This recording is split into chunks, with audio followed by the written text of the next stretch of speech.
Welcome back to Idiot's Guide. On this week's edition, we are going to review stochastic indicator. We will begin with what is stochastic indicator, what are the common mistakes people do when they use the indicator, how not to use a stochastic indicator, how we should use a stochastic indicator to identify high probability trades, and how we can use stochastic indicator to identify the entry and exit points for any trade. Having said that, we can jump into the lesson. Before we start the lesson, I would like to remind you, please don't skip any part of this video as it is going to be a short video, and in this video I would be covering in between in different sections step by step how to use and how not to use stochastic, what are the mistakes people do, how to prevent them, how to make stochastic a successful indicator for you. So please take your time to watch till the end. If you skip some portion of it, you may miss some important content. Okay, let's jump into the lesson right away. Okay, what is stochastic indicator? Stochastic indicator is an indicator which measures the momentum of the price. How do you plot it in your chart? Here I have a software called TC2000. Your software may be different. Whatever may be the software, go to add indicator and search for stochastic indicator. Okay, we have it here. If you could notice in my chart, I basically have two things in here. One is the price, next is stochastic indicator, and then there is something called average true range. I use ATR or average true range for deciding my stop loss normally. That's the reason it's there.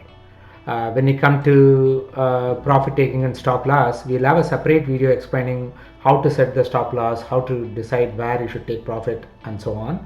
But as far as this video is concerned, we'll be focusing more on stochastic indicator. Okay, now we got the stochastic indicator on the screen. Okay, now let's look at when not to use a stochastic indicator. When a stock is trading in the range, or it is when it's range bound, like bouncing off of the range of high and low, that's called range bound.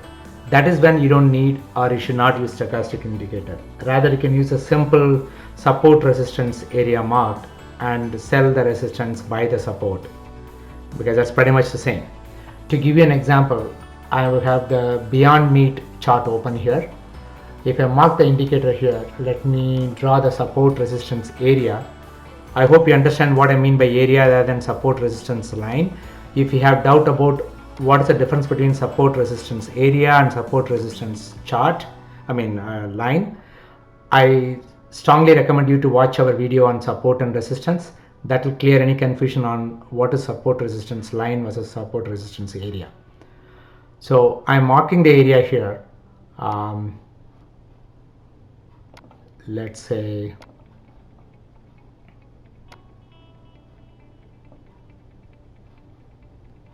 okay, there you go. So basically, yeah, the area in between this range is resistance, the area in between this range is support. From mid-May all the way till today, pretty much. The price is bouncing in this range for about quite some time now, as you could see. And the reason is, when price comes back to support area, you don't need stochastic to tell you whether to buy or sell. When the price goes near the resistance or goes above and returns back to inside the resistance, you don't need stochastics to tell you to sell it.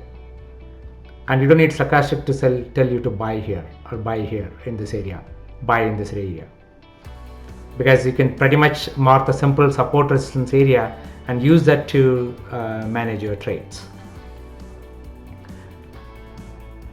Now let's look at the common mistakes people make when they use stochastic indicator. There are two types of common mistakes people normally make. One, they try to go long thinking that stochastic is signaling oversold, or they try to go short thinking that stochastic is signaling overbought. And number two, they identify a divergence in stochastic and they think that the stock is going to turn around or the market is going to turn around, and they act accordingly. These are the two common mistakes people normally make when they use stochastic indicator. One should not act just on the stochastic indicator alone. It should be one of the guiding factor, not the only factor. For example, if you use stochastic indicator on your trading end time frame and you see that it's flashing oversold, it's below 20 and 20, and then you decide, oh, now the stock is going to turn back, let me buy. But guess what? If the longer term time frame is not showing oversold, the stock would still continue to go down and you may end up losing money, or you may end up getting stopped out. Let me show you an example to illustrate the point. Okay, here we have still Beyond Meat chart in front of you. Let's say your trading time frame is 5-minute chart, or your entry time frame is 5-minute chart. If you could see in this chart where I have marked by vertical line here, the stochastic indicator is crossed below 80 from above. So a traditional advice is to go short, thinking that the market or the stock will start to go down. If you notice it, let's switch to the higher time frame. From 5 minutes, I'm going to 30 minutes on the same chart. You could still see the same markings on the chart here. Do you see what happened? If I shorted the stock and the entry time frame at 5-minute chart at the price of, let's say, 127.27, next 1.5 hours in the 30-minute charts, it has gone all the way up to 128.07. In fact, the high of that bar is 128.33 before it turned around. And if you look at this higher time frame, the stochastic indicator is nowhere near overbought or not even oversold. It's somewhere in between. So as it is not overbought in overbought territory, the stock is bound to continue in the direction of the higher time frame.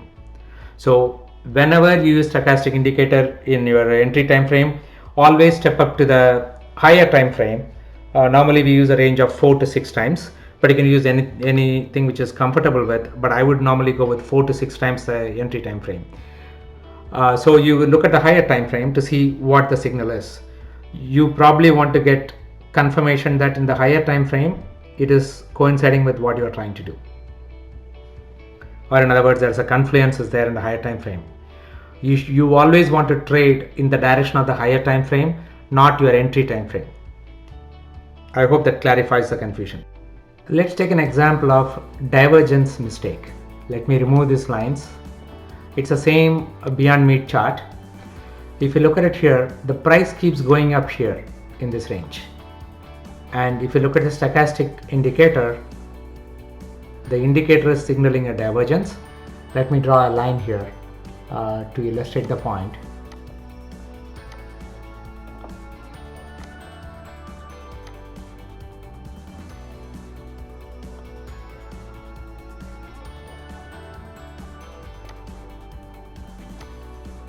Okay, so now the price is going up and the stochastic indicator is signaling a divergence. Sorry, I need to redraw it now. There you go. Okay, so the price keeps going up and the stochastic indicator is signaling a divergence in your entry time frame. If you notice here,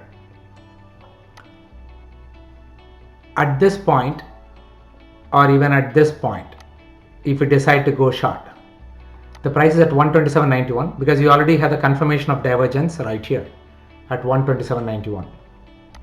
The stock kept going up all the way until 128.64. Several bars later, only then the price turned around. But you got the divergence long time ago compared to price and indicator. Why the divergence suggestion by the gurus has failed here? It's the same reason. You need to look at the higher time frame here. You look at the 30-minute chart. Let's try to zoom in and see where our point is. It's right here. If you look at the 30-minute chart, for the next 3 bars or next 1.5 hours, the price kept going up.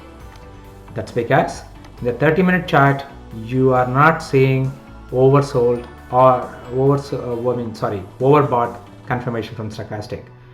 If the stochastic indicator fell below 80, you could have gone short. But when is it falling below 80? Much later, not here. So always look at the higher time frame to confirm your direction of the trade. Okay, let's look at how we can use stochastic indicator correctly. Let's say our entry time frame is hourly chart or 65-minute chart. We don't use exactly 60. I don't use normally 60 minutes. I use 65 minutes because in the US the trading time is total hours is from 9:30 to 4 o'clock. So it's 6.5 hours. So to divide them into equal candles, I use 65, not 60. You can, based on your country, wherever you trade, based on the time frame, you can decide whether to use 60 minutes or 65 minutes. Anyway, coming back to the hourly chart, let's say your entry time frame is hourly chart. You want to go short in this space because you see that the stochastic is turned below 80 here. So it's giving you the signal to go short. Now, before you enter into a trade, you would go to the higher time frame. In this case, let's say you go to 4 times, which is 4-hour chart. The same area is marked here. You look at the same spot. With the 4-hour chart, is it signaling trending down before you go short? Because you always want to concur with higher time frame. Yes, you can see here lower highs, lower lows, lower lows. So lower highs and lower lows, so the trend is down in the higher time frame, number 1. Number 2, in the higher time frame, you see that stochastic has just turned overbought. It has turned below 80. Now you go back to the entry time frame. So you got confirmation from the higher time frame, so you're good to go short. What happened? Next 3 bars, the price went down. So you could have easily locked your profit. And even if you don't want to exit there are other ways to decide your entry and exit. As a higher time frame is still showing downward trend, you could have stayed on the trade with your profit target, whatever profit target you set, or until the direction changes in the higher time frame, or however you want to take it. Okay, another simple tip, but it's very effective. I would like to share with you guys the same thing. I have plotted here the 200 period moving average in a yellow line in the same Beyond Meat chart. We are looking at hourly chart and we got a 200 period moving average plotted here. If you focus here, the key thing to notice here is look for long trades when the price is above the 200 period moving average. Look for short trades when the price is below the 200 period moving average. So from here to here, one should normally focus for going short or short trades or sell shorts. From here to here, if one focuses on going long or call options, their chances of success is much higher, and it reduces the mistakes drastically and increases the winning rates phenomenally. Okay, so in this video we have covered what is stochastic indicator, how we are not supposed to use stochastic indicator, what are the common mistakes people make when they use stochastic indicator, how to use stochastic indicator properly to prevent the mistakes and to increase the success rates, how to identify correct entry and exit points using stochastic indicator. That concludes this lesson. I hope you like this video. If you like this content, please take a moment to subscribe to our channel and like this video and share with friends and family. That will really encourage us to bring more and more free content similar to this. Thanks and have a great day.